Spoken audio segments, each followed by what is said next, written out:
నా కలల కథనం అందరికీ నమస్కారం. నేను మీ లావణ్యంలోని కథానిక కవితను. ఈరోజు మనం వినబోయే స్టోరీ ప్రేమతోని జతగా నేను పార్ట్ 44. ఈ స్టోరీని వినబోయే ముందు మన ఛానల్ని సబ్స్క్రైబ్ చేసుకోండి అబ్బా. రాహుల్ చిట్టి నుండి కాస్త దూరం జరిగి, వద్దు చిట్టి, మనం మంచి ఫ్రెండ్స్లా ఉందాము, మన మధ్య ఇది వద్దు, మళ్ళీ గొడవలు వస్తాయి అని రాహుల్ అనగానే చిట్టి బొంగమూతి పెట్టుకుంటూ, అయ్యో, అలాంటిదేమీ జరగదండి. ఒకవేళ గొడవలు వచ్చినా ముందుగా నేనే మీకు సారీ చెప్తాను. అన్నీ మర్చిపోయి నేనే మీకు దగ్గర అవ్వాలని వస్తే నన్ను దూరం పెడతారా అని చిట్టి అనగానే రాహుల్ చిన్నగా నవ్వుతూ, నువ్వు చెప్తున్నది నిజమేనా అంటూ ఆమెను దగ్గరికి తీసుకున్నాడు. అస్సలు పెళ్ళే వద్దు అనుకున్న ఆ ఇద్దరూ పెళ్లి చేసుకొని ఒక్కటయ్యారు. ఎన్నో గొడవలు, కోపాలు, తాపాల మధ్య చవి చూసిన బాధలన్నిటినీ ఒకరి కౌగిలిలో మరొకరు కరిగిపోనిస్తూ ఉన్నారు. చెట్టి రాహుల్కి అడ్డు చెప్పకుండా ఆమె అణువణువు అతనికి అప్పచెప్పేసింది. అతను కూడా ఏమాత్రం తగ్గకుండా ఆమెలోని పర్వాలన్నిటినీ పెదాలతో చొంపిస్తూ ఆమెలో అలజడిని పుట్టిస్తూ ఉన్నాడు. వారి మధ్య గొడవ పడడానికి మాటలే కరువయ్యావి. కానీ తనువులతోనే యుద్ధం చేస్తూ ఉన్నారు. రాహుల్ ఒక్క నిమిషం ఆమె కళ్ళలోకే చూస్తూ, మరేమీ పర్వాలేదంటావా అని కళ్ళలో ప్రేమను నింపుకొని అడిగాడు.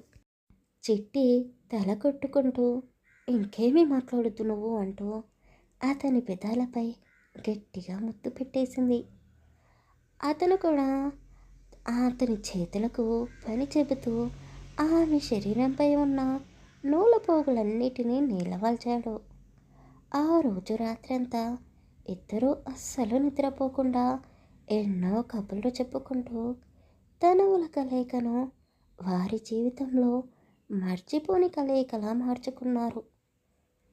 రాహుల్, ఇక చాలు, ఇప్పటికే చాలా అలసిపోయాను, నాకు ఓపిక కూడా లేదు, కొద్దిసేపు పడుకుంటాను అని చిట్టి అనగానే రాహుల్ ఆమె నుదిటిపై ముద్దు పెట్టుకుంటూ, నిన్ను నిద్రపోకుండా నేను చాలా డిస్టర్బ్ చేస్తున్నాను కదా, ఏం చేయను, నాకు ఇదంతా నమ్మబుద్ధి కావడం లేదు, అస్సలు నిద్ర పట్టడం లేదు, ఒకవేళ నిద్రపోతే ఇది కలైపోతుందేమో అని భయమేస్తుంది.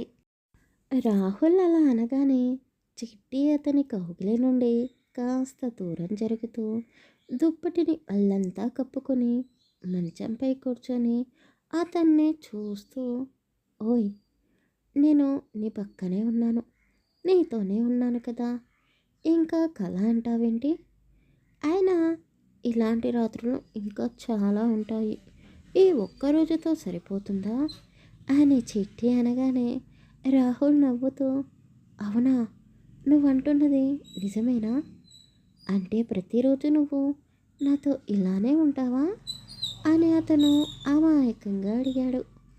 చిట్టి అతన్ని కోపంగా చూస్తూ, ఓయ్, అసలు నువ్వు నిజంగానే అమెరికాలో పెరిగావా, అక్కడే చదివావా, ఇప్పుడు మన మధ్యలోకి అమెరికా ఎందుకు వచ్చింది చిట్టి, మరి లేకపోతే ఏంటి, మనకి పెళ్ళయింది, భార్యాభర్తలు రాత్రి వేళలో ఏం చేస్తారో నీకు తెలీదా, తెలుసు, కానీ నీ గురించే నేను ఇంకా తెలుసుకోలేకపోతున్నాను, నీ మూడ్ ఎప్పుడు ఎలా మారుతుందో నాకు తెలీదు, ఇప్పుడు నాతో గొడవ పడతావో కూడా తెలీదు, అసలు అంతెందుకు, కొద్దిసేపు అయితే తెల్లారిపోతుంది, ఆ తర్వాత నువ్వే నన్ను మాయ చేసావు అంటూ నాతో గొడవ పడతావో ఏమో అని భయంగా కూడా ఉంది.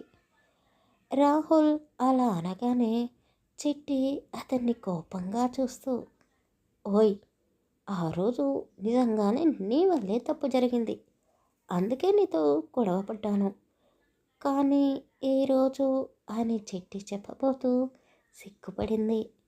అబ్బో, ఆ అమ్మాయి గారు సిగ్గు కూడా పడతారా, పర్వాలేదు, చాలా అందంగా ఉన్నావు. కానీ ఒక్క విషయం గుర్తుపెట్టుకో, ఆ రోజు జరిగిన దాంట్లో తప్పు నాదే కాదు, నీది కూడా ఉంది అని రాహుల్ అన్నాడు. చిట్టి కనుబొమ్మలు ముడుచుకొని అతనిపై వాదనకు దిగింది. అతను కూడా ఏమాత్రం తగ్గకుండా ఆమెతో గొడవ పడుతూనే ఉన్నాడు. ఆ చిలిపి గొడవతో ఇద్దరూ అలసిపోయినట్టున్నారు. కొద్దిసేపు మౌనంగా ఉన్నారు. చూసావా, గొడవ వచ్చినా సరే నువ్వే ముందుగా సారీ చెప్తాను అన్నావు, కానీ ఇంతవరకు చెప్పలేదు. పైగా నాతో గొడవ పడుతూనే ఉన్నావు. అవునా, నేనా మొదలుపెట్టింది? మీరే అంతా చేస్తారు, ఆ తర్వాత తప్పంతా నాదే అని అంటారు అంటూ చిట్టి అతన్ని దిండుతో కొట్టబోతూ ఆమె కప్పుకున్న దుప్పటిని కాస్త పక్కకు తొలగించింది. ఆ క్షణం మర్చిపోయినట్టుంది ఆమె శరీరంపై ఉండాల్సిన బట్టలు నేలపై వాలాయి అని. అతను చూసే చూపులకు చిట్టి సిగ్గుపడుతూ రెండు చేతులతో ముఖం దాచుకుంది. రాహుల్ ఆ కాస్త దుప్పటిని కూడా పక్కకు తొలగించి అతని కౌగిలితో ఆమెను చుట్టుముట్టాడు. ఓయ్, ముఖం ఎందుకే దాచుకున్నావు? నేను ఉండగా దుప్పటి ఎందుకు అంటూ రాహుల్ మళ్ళీ ఆమెను అతని సొంతం చేసుకున్నాడు. రాహుల్ మనసు ఇప్పుడు చాలా సంతోషంగా గాల్లో తేలుతున్నట్టుగా ఉంది. అప్పటికే తెల్లవారుజాము 4:30 కావడంతో రాహుల్ నిద్ర అన్నదే దరిదాపుల్లోకి రానివ్వకుండా ఆమెనే చూస్తూ ఉన్నాడు. ఆమె మాత్రం అలసిపోయిన శరీరంతో కొద్దిసేపు అతని గుండెలపై నిద్రపోయింది. పూర్తిగా తెల్లవారిపోవడంతో రాహుల్ ఫ్రెష్ అయ్యాడు. వాళ్ళ ఇంట్లో పనిచేసే ఆండాలు కాలింగ్ బెల్ కుట్టడంతో అతను కిందికి వెళ్ళాడు. మీరా బాబు, చిట్టమ్మ గారు ఇంకా నిద్ర లేవలేదా? తను బాగానే ఉంది కదా? హా, చిట్టి బాగానే ఉంది, నిద్రపోతుంది. అయినా ఎందుకలా అడుగుతున్నావు అని రాహుల్ అడగగానే, అయ్యో బాబు, మర్చిపోయారా? రాత్రి మీరు భోజనం చేస్తున్నప్పుడు చెప్పాను కదా, చిట్టమ్మ గారు ఏమీ తినడం లేదు. నేను ఏది చేసి పెట్టినా వద్దు అంటుంది. నీరసంగా ఉంటుంది. అసలు హుషారుగా ఉండటం లేదు. మీరు ఆఫీస్కి వెళ్ళిపోగానే ఒక మూలన కూర్చొని ఉంటుంది అని ఆవిడ చెప్పగానే రాహుల్ బాధపడుతూ చిట్టి దగ్గరికి వెళ్ళాడు. హాయిగా నిద్రపోతున్న చిట్టినే చూస్తూ, సారీ చిట్టి, నీ హెల్త్ బాగాలేదు అని రాత్రి ఆంటీ చెప్పారు, కానీ నేనే పట్టించుకోలేదు. రాత్రి కూడా నిన్ను చాలా ఇబ్బంది పెట్టాను అంటూ ఆమె చెంపలపై ఉన్న కుర్రలని పక్కకి తోసేస్తూ నుదిటిపై ముద్దిచ్చాడు.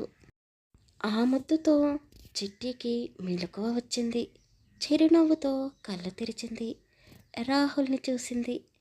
అతను కూడా నవ్వుతూ, సారీ చిట్టి, నిన్ను డిస్టర్బ్ చేయొద్దు అనుకున్నాను, కానీ నిద్ర లేపక తప్పలేదు.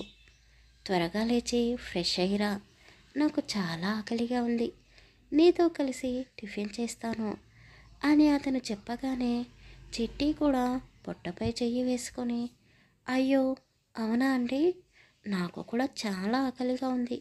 అసలైతే అర్ధరాత్రి బాగా ఆకలి వేసింది, కానీ మీతో చెప్తే నవ్వుతారు అని చెప్పలేదు. అవునా, కానీ ఇప్పుడు కూడా నవ్వొస్తుంది నీ ముఖం చూస్తే. ఎలా అయిందో చూడు, వారం రోజుల నుండి ఏమీ తినలేదు అన్నట్టుగా ఉన్నావు. అవును, నాకు ఏమీ తినాలనిపించడం లేదు. ఏది చూసినా ఏదో ఒక బ్యాడ్ స్మెల్ వస్తుంది. అసలు నాకు ఏమైందో నాకే తెలియడం లేదు అని చిట్టి అతనికి చెప్పేసి ఫ్రెష్ అవ్వడం కోసం వాష్రూమ్లోకి వెళ్ళింది. ఇద్దరూ కలిసి సరదాగా టిఫిన్ చేస్తూ ఉంటే వాళ్లకు వడ్డిస్తూ ఆండాలో మురిసిపోతూ ఉంది. వీళ్ళిద్దరూ కలిసిపోయినట్టున్నారు. చూస్తుంటే నా కళ్ళు నమ్మలేనట్టుగా ఉన్నాయి. చూడడానికి ఇద్దరు ఎంత ముద్దుగా ఉన్నారు.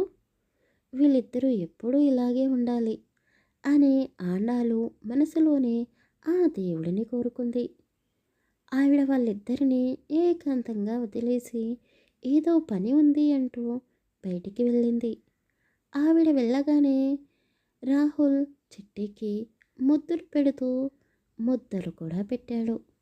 రాహుల్ అలా ప్రేమగా తినిపిస్తూ ఉంటే చిట్టి కడుపు నిండా తినేసింది. రాహుల్ ఆఫీస్ ఫోన్ కాల్ మాట్లాడుతూ చిట్టి వైఫే చూస్తూ ఉన్నాడు.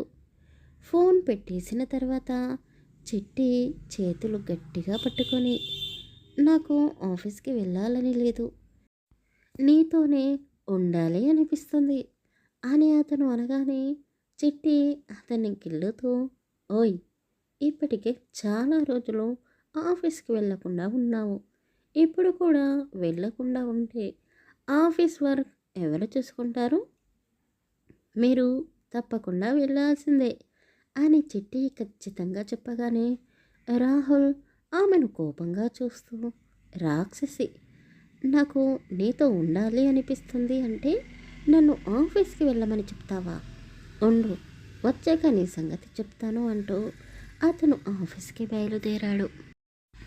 రాహుల్ చిట్టికి ముద్దులు పెట్టి, సాయంత్రం నేను త్వరగా వస్తాను, మనం కలిసి బయటికి వెళ్దామని ఆమెకు చెప్పేసి అతను వెళ్ళిపోయాడు. చిట్టి ఇంట్లో ఒంటరిగా కూర్చొని రాత్రి జరిగింది గుర్తు చేసుకొని మురిసిపోతూ ఉంది. సుమలత గారు చిట్టికి ఫోన్ చేసి కొద్దిసేపు మాట్లాడారు. ఆవిడతో మాట్లాడిన తర్వాత చిట్టి రాహుల్కి ఫోన్ చేసింది. ఒక్క రింగుతోనే అతను ఫోన్ కాల్ లిఫ్ట్ చేసి మాట్లాడాడు. ఏంటి, వర్క్ చేయకుండా ఖాళీగా ఉన్నావా? ఒక్క రింగుతోనే ఫోన్ మాట్లాడిస్తున్నారు. ఏం చేయను, నాకు నువ్వే గుర్తుకు వస్తున్నావు మరి. అలాంటిది నువ్వే ఫోన్ చేస్తే మాట్లాడకుండా ఉంటానా అని అతను అనగానే చిట్టి నవ్వుతూ, సరే కానీ మీరు ఇంకో గంటలో నేను చెప్పిన చోటికి రాగలరా అని చిట్టి అడగగానే అతను ఎంతో హుషారుగా, వామ్మో, నువ్వేనా ఇలా మాట్లాడుతుంది? నువ్వు అడిగితే గంట తర్వాత ఏంటి, ఇప్పుడే వచ్చి నీ ముందే వాలిపోతా. అయ్య బాబోయ్, మీరు అంత పని చేసినా చేస్తారు, అదేమీ వద్దు, గంట తర్వాత నేను చెప్పిన అడ్రస్కి రండి అంటూ చిట్టి అడ్రస్ చెప్పి ఫోన్ పెట్టేసింది. ఆమె చెప్పినట్టుగానే రాహుల్ అక్కడికి చేరుకున్నాడు. అది ఒక పెద్ద రెస్టారెంట్. పర్వాలేదు, చిట్టి కూడా మంచి రొమాంటిక్ మూడ్లో ఉన్నట్టుంది అని ఆలోచిస్తూనే రాహుల్ లోపలికి వెళ్ళాడు. ఆమె చెప్పిన టేబుల్ వద్దకు వెళ్ళగానే అక్కడ ఉన్న ఇద్దరిని చూసి రాహుల్ కళ్ళు ఎర్ర చేసుకున్నాడు. చిట్టి, ఆమెకు ఎదురుగా ఉన్న సుమలత గారు ఇద్దరు మాట్లాడుకుంటూ కనిపించారు. రాహుల్ చిట్టిపై కోప్పడి అక్కడ ఒక్క క్షణం కూడా ఉండకుండా బయటికి వచ్చాడు. రాహుల్, ఆగండి, మీతో కొద్దిసేపు మాట్లాడాలి అంటూ చిట్టి సుమలత ఇద్దరు అతని వెనకాలే బయటికి వచ్చారు. ఈ చిట్టి ఎందుకిలా చేస్తుంది? నా మనసుతో ఎందుకిలా ఆడుకుంటుంది? నాకు నచ్చని మనిషితో తనకేంటి పని? పైగా నన్ను కూడా ఆవిడ ఉన్న చోటికే పిలుస్తుందా అని ఆవేశపడుతూ కార్ స్టార్ట్ చేశాడు. చిట్టి వెనక ముందు చూసుకోకుండా రాహుల్ వెనకాలే పరిగెత్తుకుంటూ వెళ్ళింది. రాహుల్ కోపంలో ఉన్నాడు. చిట్టిని అస్సలు పట్టించుకోకుండా ఉన్నాడు. చిట్టి ఎదురుగా వస్తున్న కార్ని చూసుకోకుండా రాహుల్ కోసం పరుగు తీస్తూ ఉంది. అప్పుడే ఒక కార్ సడన్గా బ్రేక్ వేయడంతో చిట్టి గట్టిగా అరిచింది. ఆమె అరుపు వినగానే రాహుల్ కార్ తిరిగి పరుగున ఆమె వద్దకు వచ్చాడు. అయ్యయ్యో, ఎవరికో యాక్సిడెంట్ అయినట్టుంది అని అందరూ అనుకుంటున్నారు. రాహుల్ కళ్ళు కన్నీళ్లతో నిండిపోయి ఉన్నాయి. ఆ తర్వాత ఏం జరగబోతుందో తర్వాయి భాగంలో తెలుసుకుందాం. కథ నచ్చితే లైక్ చేసి కామెంట్ చేసి మన ఛానల్ని సబ్స్క్రైబ్ చేసుకోండి అబ్బా.